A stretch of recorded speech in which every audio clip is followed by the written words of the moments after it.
ये वीडियो पूरी तरह से फैक्ट बेस्ड है एंड करेंट सिचुएशन पे आधारित है। मैं किसी को भी इससे ऑफेंड नहीं करना चाहता। जो भी पॉइंट्स मैंने वीडियो में बताई है उसको आप फैक्ट की तरह देखें और वीडियो को एंड तक देख के वीडियो के मोटिव को समझें, बिकॉज आई बिलीव कि ये करेंट सिचुएशन आगे पक्का चेंज होगा। 1978 तक जो कंट्री भुखमरी के कगार पे था और उस समय एशिया और अफ्रीका के पिछड़े हुए कंट्रीज से भी पिछड़ा हुआ चाइना आज कैसे वर्ल्ड का फैक्ट्री बना हुआ है और सेकंड लार्जेस्ट इकोनॉमी बन गया। तो आज हम इसी के बारे में बात करेंगे कि 40 साल में चाइना कैसे इतना डेवलप कर गया जबकि इंडिया अभी चाइना से पीछे है, और देखेंगे करंट सिचुएशन में बहुत सारी कंपनीज चाइना से बाहर अपना मैन्युफैक्चरिंग बेस शिफ्ट कर रही है। तो क्या इससे इंडिया को फायदा हो सकता है? तो चलिए फिर जानते हैं और समझते हैं चाइना कैसे इतना बड़ा इकोनॉमी बन गया। सो हे गाइस, कैसे आप सब? Welcome to my channel. मेरा नाम है आनंद और आप देख रहे हैं द क्यूरियस ह्यूमन। अभी चाइना की nominal GDP around 14 trillion US dollar है एंड लगभग 28% प्रोडक्ट आउटपुट के साथ चाइना वर्ल्ड का मैन्युफैक्चरिंग हब बना हुआ है। लेकिन 40 साल पहले 1978 तक चाइना में ये सब कुछ नहीं था। आपको चाइना के करंट सिचुएशन के बारे में एक बैकग्राउंड बताता हूँ।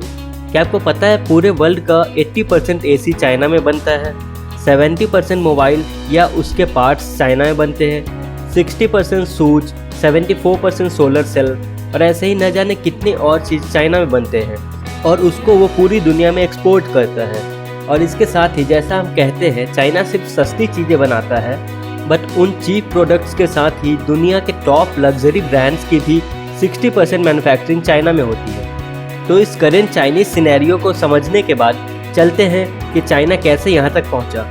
1978 में चाइना की नॉमिनल जीडीपी करीब 200 बिलियन यूएस डॉलर थी। फिर उसके बाद चाइना ने अपनी कंट्री को फॉरेन ट्रेड के मार्केट के लिए ओपन किया, जिससे कंट्री में फॉरेन इन्वेस्टमेंट आने लगे और उसके बाद फिर धीरे धीरे चाइना की इकोनॉमी सही होने लगी।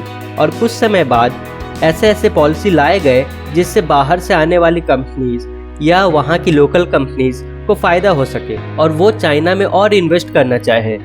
आगे मैं आपको कुछ और पॉइंट्स बताऊंगा जिससे आप इजीली समझ सकते हैं कि चाइना कैसे इकोनॉमिक सुपर पावर बना। पहला पॉइंट है special economic zones, SEZ। China ने सबसे पहले 4 SEZ डेवलप करे। पहला था शेंजन, दूसरा जुहाई, तीसरा सोंतो और चौथा समन, और ऐसे ही फिर बाद में और डेवलप करे। स्पेशल इकोनॉमिक जोन्स वो जोन्स होते हैं जहाँ पे हर सिटी किसी पर्टिकुलर प्रोडक्ट की मैन्युफैक्चरिंग में मास्टर होती है।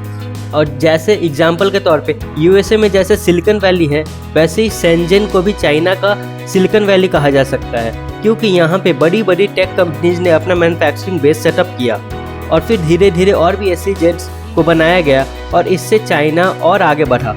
एंड इस जोन में फॉरेन कंपनीज को अट्रैक्ट करने के लिए गवर्नमेंट ने अच्छी खासी टैक्स और बिजनेस इंसेंटिव्स भी दी, जिससे यहाँ आने वाली कंपनीज की ओवरऑल मैन्युफैक्चरिंग कॉस्ट कम हो जाती थी। इन SEZ की खास बात ये भी थी कि ये कंपनीज सेंट्रल गवर्नमेंट से पूछे बिना अपना इंफ्रास्ट्रक्चर डेवलप कर सकती थी। इनके बनने के बाद 2007 में it contributed for 22% of national GDP, साथ में 46% of total foreign direct investments in the country, 60% exports यहाँ से होने लगे और इसके साथ कुछ ही समय में 3 करोड़ जॉब्स भी क्रिएट हुई।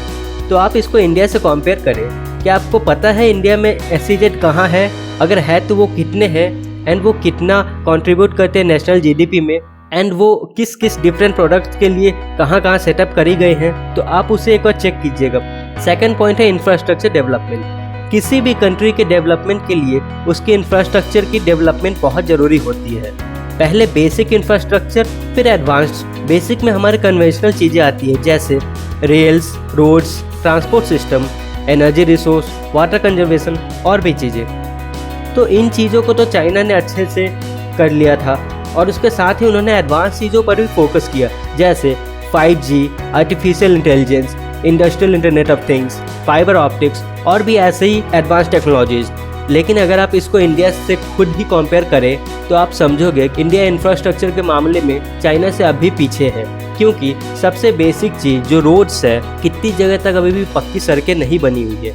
बाकी चीज़ों की तो बात छोड़ ही देते हैं। एक और बात, इलेक्ट्रिसिटी भी चाइना के कंपेयर में इंडिया में 3 गुना महंगा है। अवेलेबिलिटी की बात करें तो इंडिया में जो इलेक्ट्रिसिटी है वो 24/7 अवेलेबल नहीं होती है, लेकिन वही चाइना में वो 24/7 अवेलेबल होती है। तो अगर आपको ऊपर बताए हुए कुछ एडवांस टेक्नोलॉजी से रिलेटेड वीडियो चाहिए होगी तो मुझे कमेंट करके जरूर बताइएगा। नेक्स्ट पॉइंट है educational reforms. Chinese education system book knowledge से ज़्यादा प्रैक्टिकल नॉलेज में बिलीव करती है। वहाँ स्किल्ड लेबर्स भी इजीली मिलते हैं क्योंकि उन्हें सब चीज़ बचपन से ही सिखाया जाता है, और वहाँ की एजुकेशन सिस्टम कुछ इंटरवल पे मार्केट नीड्स के अकॉर्डिंग अपडेट होती रहती है। एंड अगेन, अगर आप इंडिया को चाइना से कंपेयर करें तो सबसे बड़ी डिफरेंस तो आप ये देखोगे कि 2020 में ही इस साल 34 इयर्स के बाद इंडिया ने अपना एजुकेशन पॉलिसी चेंज किया है। मतलब इंडिया ने लास्ट जब 1986 में चेंज किया था अपना पॉलिसी, तब तक इंडिया ने फॉरेन डायरेक्ट इन्वेस्टमेंट या फिर फॉरेन ट्रेड के लिए अपने मार्केट को ओपन भी नहीं किया था।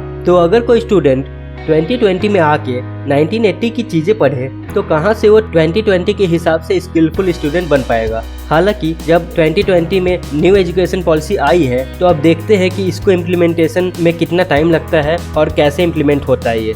नेक्स्ट पॉइंट की बात करें, ये है best prices with reverse engineering. अब रिवर्स इंजीनियरिंग क्या होती है, इसमें कि अगर कोई आपका प्रोडक्ट बना हुआ है जो आपके पास फाइनल प्रोडक्ट है, तो चाइना क्या करती है, वो किसी दूसरे कंपनी का देखती है जो अच्छे हैं, जिनका मार्केट अच्छा बना हुआ है, उसका कोई प्रोडक्ट उठाती है और उसको खोल के ओपन करके रिवर्स इंजीनियरिंग करके उसके हर एक पार्ट्स को चेक करती है। एंड फिर वो समझती है कि ये तो हम भी कर सकते हैं, तो वो चीज़ फिर वो करती है। इससे क्या होता है कि उनके इनोवेशन कॉस्ट की, अगर कोई प्रोडक्ट में कुछ नया करते हैं तो वो कॉस्ट उनका बच गया, उस पर रिसर्च एंड डेवलपमेंट का कॉस्ट बच गया, एंड इन कॉस्ट्स को बचा के वो अपना प्रॉफिट इंक्रीज कर लेगी। ये थी best prices with reverse engineering.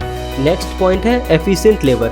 सब सोचते हैं वहाँ की पॉपुलेशन 140 करोड़ है तो सस्ता लेबर तो मिलेगा ही, ये बात भी सही है, लेकिन चाइना में एक्चुअली लेबर अब इतना भी सस्ता नहीं है। वो तो बस उनके लेबर इतने एफिशिएंट हो गए हैं चीज़ों को बनाते बनाते कि फॉर एग्जांपल अगर कोई दूसरे कंट्री का लेबर 1 घंटे में 2 मोबाइल असेंबल करे तो चाइना वाले वहीं पे 1 घंटे में 5 मोबाइल असेंबल कर सकते हैं, क्योंकि वहाँ के लेबरर्स भी बचपन से ही अपना स्किल डेवलप करते रहते हैं, जिससे वो हाईली इफेक्टिव और हाईली प्रोडक्टिव रहते हैं।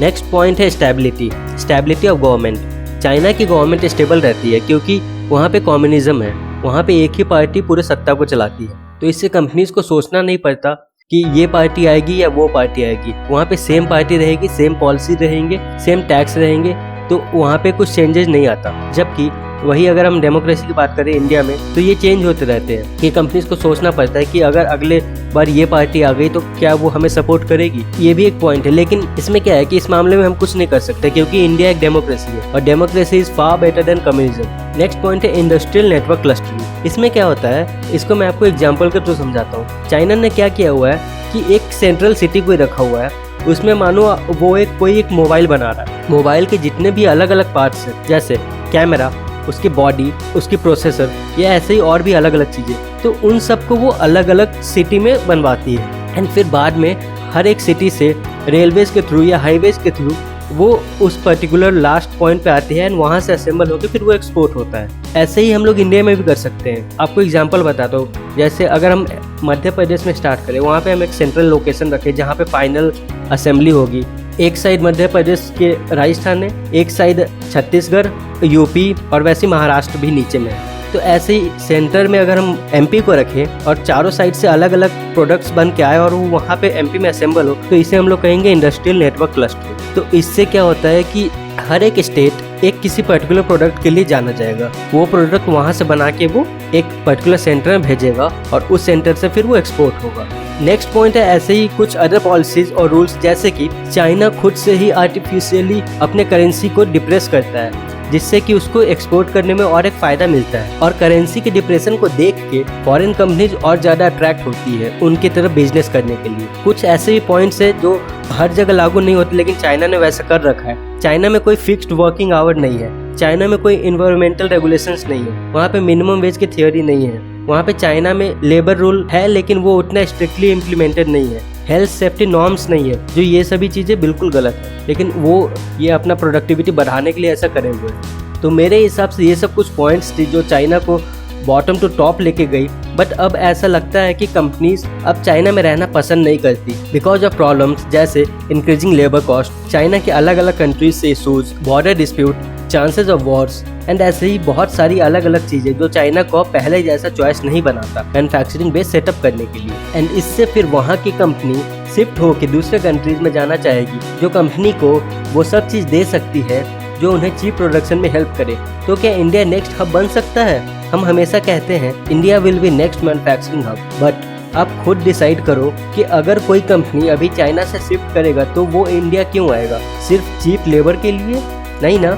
इंडिया में मैन्युफैक्चरिंग बेस सेटअप करने के लिए हमें खुद के इंफ्रास्ट्रक्चर को डेवलप करना पड़ेगा, जिससे ट्रांसपोर्टेशन कॉस्ट डिक्रीज होके ओवरऑल कॉस्ट पे इफेक्ट कम करेगा। गवर्नमेंट को कंपनीज की हेल्प करनी होगी, क्योंकि फैक्ट्री सेटअप करने में जो बेसिक अमेनिटीज होती है वो कंपनीज को ईजिली मिल सके, क्योंकि इंडिया में कोई छोटा सा भी काम करना पड़े तो एक एक ऑफिस के 10 चक्कर लगाने पड़ते हैं। तो फैक्ट्री सेटअप करना तो बहुत बड़ी बात है। इसके अलावा upcoming technologies and education reforms को इम्प्लीमेंट करने पे इंडिया को ध्यान देना चाहिए, क्योंकि आज भी टेक्नोलॉजी के मामले में हम लोग पीछे हैं। एजुकेशन पॉलिसी तो बताया ही मैंने कि 34 साल बाद चेंज हुआ है, बट इम्प्लीमेंटेशन उसकी ईजी नहीं होगी। तो इंडिया को हब बनने से पहले इंडियन सिटी और स्टेट्स को पर्टिकुलर प्रोडक्ट्स का हब बनना होगा, और धीरे धीरे इंडिया मैन्युफैक्चरिंग हब बन सकता है, क्योंकि 130 करोड़ की जनता जब करने पे आ जाए तो कुछ भी कर सकती है। इंडिया को अभी थोड़ा टाइम जरूर लगेगा, बट अगर इंडिया सही पाथ पे आगे बढ़े अपने इंटरनल इश्यूज को क्लियर करने के साथ साथ, तो एक दिन इंडिया भी सुपर पावर होगा और हमारी इकोनॉमी भी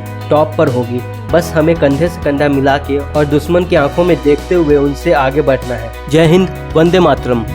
तो अगर आपको ये वीडियो अच्छा लगा तो प्लीज़ इसे लाइक करें, चैनल पे नए हैं तो सब्सक्राइब करें और इसे शेयर करें ताकि ये और भी लोगों तक पहुंच सके। और देखते रहें द क्यूरियस वुमन। मैं जल्द ही वापस आऊँगा एक नई वीडियो के साथ। तब तक के लिए धन्यवाद।